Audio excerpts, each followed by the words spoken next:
तो हलो पंहिंजी उन ते जेका दुनिया में ट्रंप आया वो लाइन वेठा आहिनि पूरे को स्ट्रेट बंदा अक्सर मुल्क जेके उहे परेशान आहिनि हिन मां पाकिस्तान बि ज़ाहिर परेशान आहे पंहिंजी हद ते चऊं था पिया त पाकिस्तान जी इकोनॉमी हालत छा आहे पर ट्रंप साहब चवे थो त पियो त भई MOU बसि थियण वारो आहे बसि डील ऑलमोस्ट पहुती आहे नेतन्याहू खे बि मां चुप कराए छॾियो आहे पर नेतन्याहू चुप थियो कोन्हे वेरेज़ पर इन ई पसे मंज़र में ज़ाहिर आहे ईरानी बि पोइ चवनि था त भई ट्रंप दानिदारी नथो करे असां त हुन सां ॻाल्हायूं पिया पोइ बि अहिड़ी बदनीयतीअ थी बि ऐं छा थींदो हाणे छा हिकिड़ी ॻाल्हि त नई थी न हिकिड़ी ॻाल्हि इहा नई थी हिन दफ़े त इज़राइल त ज़ाहिर उहो लबनान ते अटैक करे पियो पोइ ईरान जॾहिं इज़राइल ते अटैक कयो ऐं इज़राइल मोट में जॾहिं ईरान ते अटैक कयो त अमरीकी गॾु न हुआ ठीकु आहे सो जंग थी वई ईरान ऐं इज़राइल ऐं पोइ ट्रंप ॿिन्ही खे चयो जेको के ज़माने में अमेरिका जो रोल हूंदो हो त बाबा न विढ़ो उहो कमु वरी ट्रंप कयो ऐं ॿिन्ही धुरियनि बयाननि जे हद ताईं ट्रंप जी ॻाल्हि खे रखंदे हिक ॿिए ते हमला बंदि करे छॾिया यानी ईरान बि ट्रंप जी ॻाल्हि मञी ऐं इज़राइल बि ट्रंप जी ॻाल्हि लेकिन इज़राइल मुस्तक़िल लेबनान ते करे पियो हाणे जेका आउं सम्झां थो त वाइट हाउस जी या ट्रंप एडमिनिस्ट्रेशन जी मतिलबु तमामु तकड़ में ख़्वाहिश हूंदी त असां सां कंहिं सूरत ईरान जो ठाह थी वञे MOU साइन थी वञे असां निकिरी न्यूक्लियर पिया थींदा ही थींदा असां निकिरूं गल्फ स्टेट ऑफ हॉर्मोज़ खुली वञे दुनिया मामूल ते अची वञे पोइ ठीकु आहे इज़राइल खे बि रोकींदासीं पोइ अगरि इज़राइल ऐं ईरान पाण में विढ़िया त पिया विढ़नि ऐं पोइ इज़राइल खे बि पर असां निकिरूं हिन मां त स्टेट ऑफ हॉर्मोज़ खुली वञे इहा मुंहिंजी डेस्परेट कोशिशि हूंदी ट्रंप एडमिनिस्ट्रेशन जी पर ईरान ॻाल्हि इहा चइबो आहे न मैं तो कंबल को छोड़ूं कंबल मुझे नहीं छोड़ रहा ईरान अमेरिका खे एतिरो तकड़ में निकिरणु न पियो ॾिए उहो चए पियो हिन पोइ बाद में न हिकिड़ो त मई वादा न कर असांजा असां हीअं रिलीज़ कर उहो बि चए थो पहिरियां रिलीज़ कर MOU जे जीअं अंडरस्टैंडिंग थिए उन वक़्तु उन महिल रिलीज़ कर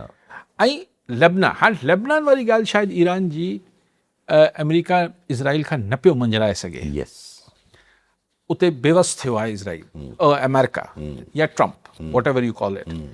सो इहा रियलाइज़ेशन शायदि असां वारा बि वञी मोहसिन नक़वी ॿिया वञी ईरान खे सम्झाइण जी कोशिशि पिया कनि त बाबा नेतन्याहू हाणे सफ़ा हुनजो घर जो माण्हू त कोन्हे न पर नथो मञे त उन ॻाल्हि खे पोइ ॾिसंदासीं हाणे लेबनीज़ शायदि आर्मी चीफ फौजी कमांडर आहे चीफ आहे आर्मी चीफ हाणे ॾिसो सिग्निफिकेंट न आहे हिन महिल जॾहिं लबनान ते इज़राइल हमला पियो करे उन महिल ईरानी लेबनीज़ फ़ौजी क़यादत पाकिस्तान में वेठल आहे असांजी फ़ौजी क़यादत सां ॻाल्हाए पई त छा ईअं मौसम ते त कोन ॻाल्हाईंदा हूंदा मूं कल्ह बि तव्हांखे इशारतनि ॻाल्हि कई त दिस इज़ सिग्निफिकेंट ऐं इज़राइल अगरि असांजी दुआऊं लेबनीज़ फ़ौज सां गॾु हूंदियूं त उहो ज़ाहिर इज़राइल खे उहे दुआऊं लॻंदियूं त सही न ऐं ॿियो कुझु न पियो चवां त हिकिड़ी ॻाल्हि कयां पियो त ज़ाहिर असां अगरि सहकार कयूं पिया लेबनीज़ आर्मी चीफ कॾहिं ईंदो आहे असां वटि ऐं ख़ासि तरह हिन मौसम में त आसिम मुनीर साहिबु ज़ाहिर मिलिया आहिनि पोइ असां जेको आहे उनखे कुझु तावीज़ कुझु वज़ीफ़ा कुझु दुआऊं ॾींदासीं न सो इट्स सिग्निफिकेंट अच्छा बसि ज़रा हिन पूरे टॉक्स में शुरूआत खां वठी पाकिस्तान जेको रोल प्ले कयो आहे उहो काफ़ी बहु ॾियारण वारो रोल प्ले कयो आहे towards Israel during the war zone असांजा आर्मी चीफ ओॾे बि हलिया विया असां क्रिस्टल क्लियर पॉलिसी रखी आहे न त असां अमेरिका ईरान जे मामले में त न्यूट्रल आहियूं लेकिन when it comes to Israel असीं न्यूट्रल न आहियूं मतिलबु हिन में त को शक शुबो न आहे न हा अमेरिका विच में आहे ईरान ऐं अमेरिका जे विच में असीं बाबा असां लाइ अमेरिका बि दोस्त आहे ईरान बि दोस्त आहे पर इज़राइल अगरि अचे थो त असीं धुर आहियूं इन ते बि ज़ाहिर इसराइल खे त हिकिड़ो लॉन्ग टर्म पाकिस्तान ते त हिकिड़ी तशवीश रहंदी सर मूंखे त सम्झ नथो अचे त इज़राइल जो लॉन्ग टर्म फ्यूचर हिन पॉलिसी सां आहे छा ही सुगो MOU साइन थिए या सर ही त ॾिसजो त शयूं तेज़ी सां कीअं हिन जो इम्पैक्ट अचे थो छाकाणि त अमेरिका हाणे उहे असरअंदाज़ हिन ख़लीज मुल्कनि ते पंहिंजो असरु रखी न सघंदो ऐं सऊदी अरब हुजे कतर हुजे ही मुल्क हुजनि ही ईरान ॾे पंहिंजा मामला ठीकु कंदा त ही अगरि पाकिस्तान ईरान ऐं ख़लीजी मुल्क जेके आहिनि हिक ॿिए सां पंहिंजा मामलात अञा वधाईंदा दुआनि जा ऐं वज़ीफ़नि जा ऐं तावीज़नि जा जीअं असां सऊदी अरब सां अगरि हू डील कयल आहे डिफेंस पर्पज़ लाइ त इहो इज़राइल त जेको इज़राइल हिकिड़ो वॾो रोज़ पिटको कंदो त असांखे चारो तरफ़ खां दुश्मन आहिनि असांखे स्क्वीज़ कनि पिया ईअं विच में त असांखे हिननि खे मारणो बि आहे पाण खे बचाइणो आहे हिननि जा इलाइक़ा बि असीं कब्ज़ा करे वठूं जीअं असीं वॾा थी वञूं हाणे त उहो पोइ हुन स्क्वीज़िंग में पहिरीं सिर्फ़ु ईरान वेही हितां मामलात करे रहियो हाणे सूरत अञा ॿी थींदी ज़ाहिर अमेरिका लाइ बि मसइलो थी थो ज़ाहिर आहे हिनखे चाइना बि ईरान exploit अमेरिका कंदो। लाइ छो मसइलो थींदो अमेरिका खे हाणे इज़राइल सां जेको पंहिंजी रत जो रिश्तो आहे उनखे टोड़े ऐं हिकिड़ो सिफ़ारती रस्तो रखिणो पवंदो न ऐं पोइ ईरान सां बि ज़ाहिर आहे हिकिड़ो सुठो रस्तो रखिणो पवंदो रखंदो तव्हां ॾिसिजो ऐं पोइ शयूं चेंज थींदियूं इज़राइल जो ही जेको एम्बिशियस पड़ो आहे जेसि ताईं इज़राइल में सोच जी तब्दीली न ईंदी जेको हुनजे ॿार बच्चे में सराहियत थियल आहे त असांखे मतिलबु वी आर चोज़न वन असांखे कुदरत जेको आहे असांखे चूंडियो आहे त असीं सभिनी खां पवित्र ऐं पाक ऐं सभु कुझु आहियूं ऐं तंहिंजे करे असांखे ग्रेटर इज़राइल असांखे ज़िक्र थियल आहे हिते थियल आहे मुक़दस किताबनि में त इज़राइल हेॾो वॾो हूंदो पोइ जेसि ताईं सोच तब्दील न थींदी ऐं नथो सम्झा त इज़राइल विल बी लूज़र तव्हां ॾिसिजो प्रोसेस में पोइ चाइना हिन में ज़ाहिर असर्ट न कंदो पंहिंजी पोज़ीशन खे चाइना तव्हां ॾिसो न चाइनीज़ प्रेसिडेंट ओचितो 7 सालनि खां पोइ नॉर्थ कोरिया वञी पहुतो आहे ऐं पोइ चए थो स्ट्रॉन्ग रिलेशन्स ठाहिणा आहिनि ऐं नॉर्थ कोरिया ऑलरेडी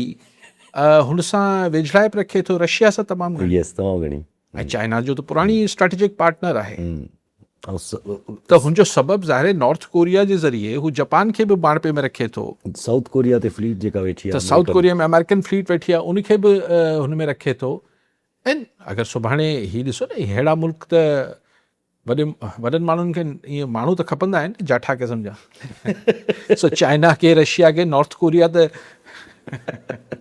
ज़ाहिर आहे अहिड़ी सिचुएशन में अगरि जे वञिणो आहे त अहिड़ा माण्हू त खपंदा पर ईरान जे हवाले सां ज़ाहिरी ॻाल्हि आहे चाइना हिकिड़ी असर्टिव पोज़ीशन आहे ज़ाहिर आहे हिकिड़ी सुवालु हले थो पियो त अमेरिका काफ़ी माण्हू खां मार्को रूबियो साहब पंहिंजी हिकिड़ी तकरीर में चयो त असांखे पंहिंजो जेको हिन वक़्तु रिलायमेंट आहे चाइना जे मथां उहा टोटल रेयर अर्थ मिनरल्स जी आहे ऐं रेयर अर्थ मिनरल्स ते हिन वक़्तु चाइना जी मुनाफ़ली आहे ऐं there are few countries left जिते रेयर अर्थ मिनरल्स जाम आहिनि ऐं उहे शायदि पोइ पाकिस्तान जी तरफ़ मिसाल ॾेई सघनि पिया कुझु बि नालो न कयूं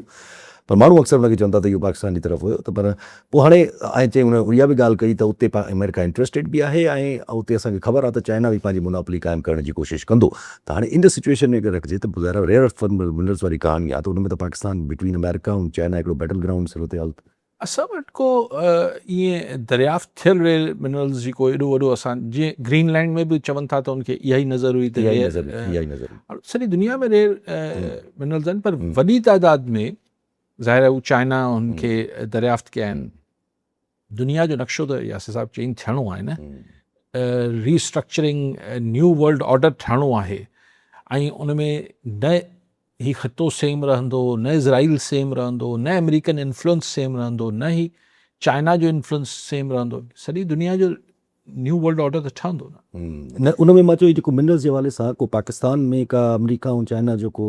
न असर्टिव पोज़ीशंस में त न ईंदा यार मूंखे सम्झायो अमेरिका जी हाणे उहो एतिरी असर्टिव पोज़ीशन छा रही आहे पावर में त असांजे हिकिड़े माण्हू इलीट्स जो ठीकु आहे रहंदी पर अमेरिका छा चइबो आहे त they been living in this situation for so many decades त ही पाकिस्तान चाइना सां बि हूंदो आहे असां सां बि हूंदो आहे so I think they have lived with this situation की हू चाइना खे बि बर्दाश्त मतिलबु पाकिस्तान ईअं हिकिड़ी हाणे हज़म करायो वियो आहे त असां ॿिन्ही सां गॾु